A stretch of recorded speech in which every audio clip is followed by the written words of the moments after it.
జై శ్రీమన్నారాయణ. శ్రీమతే రామానుజాయ నమః. నేటి మంచి మాట పారాయణం, దాని గురించి తెలుసుకుందాం.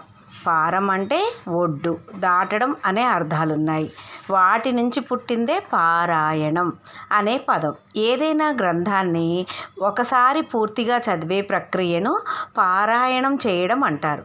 ఇది సాధారణమైన అర్థం. అంతరార్థం గ్రహించగలిగితే గ్రంథం చదివిన వారి జీవితం తరిస్తుంది. ఫలితంగా వారు తమ జీవితాల్లో చతుర్విధ పురుషార్థాల్లోని అర్ధకామాలకు బదులు ధర్మమోక్షాలకే ప్రాధాన్యం ఇస్తారు. గ్రంథాన్ని మామూలుగా చదివితే అది పఠనం. దానివల్ల విషయం ఒక్కటే తెలుస్తుంది. మనసులో కోరిక కలిగి అది నెరవేరడానికి చదవడాన్ని పారాయణంగా భావిస్తారు కొందరు. దానివల్ల ఆ గ్రంథంలోని అంతర్గత విషయాలు తెలుస్తాయి. భక్తి, వైరాగ్య జ్ఞానాలు కలుగుతాయి. వాటితో అనేక ఆధ్యాత్మిక ప్రయోజనాలు ఉన్నాయి.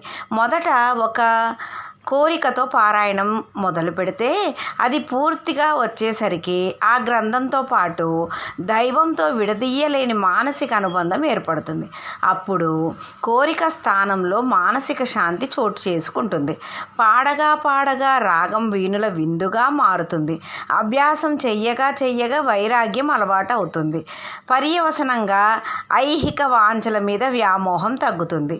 ఆధ్యాత్మిక గ్రంథాలైన భగవద్గీత, రామాయణం, భాగవతాలని సర్వసాధారణంగా ఎందరో పారాయణం చేస్తారు. మొత్తం గ్రంథాన్ని లేదా అందులోని భాగాన్ని, ఘట్టాన్ని ఎంచుకుంటారు.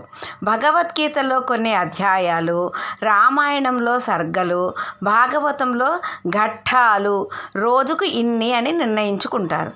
నియమాలకు లోబడి వాటిని నియమిత కాలంలో పూర్తి చేస్తారు. ఒక్కో గ్రంథ పారాయణని ఒక్కొక్క ఉద్దేశంతో కొనసాగిస్తారు. పారాయణం చేయడంలో ఇతర గ్రంథాలకు, భాగవతానికి తేడా ఉంది. దీన్ని పఠించడం వల్ల ఐహిక ఈలోకం, ఆముష్మిక పరలోకం ప్రయోజనాలు నెరవేరుతాయి. ధార్మిక ప్రగతి ఏర్పడుతుంది.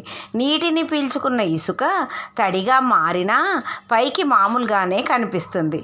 పరీక్షించి చూస్తే తడిసిన విషయం తెలుస్తుంది.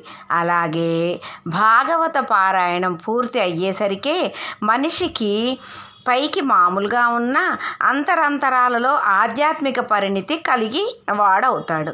ఏవైనా విఘ్నాలు, ఇబ్బందులు ఏర్పడితే గజేంద్ర మోక్షం, రుక్మిణీ కళ్యాణం పారాయణం చేస్తారు.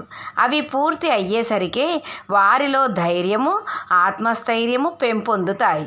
అవరోధాలన్నీ ఎదుర్కొనే తెలివితేటలతో పాటు లోకజ్ఞానం అలవడుతుంది.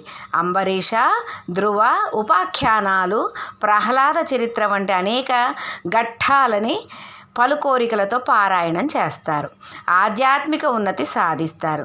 ఏ ప్రయోజనము ఆశించకుండా భాగవతాన్ని 7 రోజుల్లో పారాయణం చేయాలన్న నియమం ఉంది.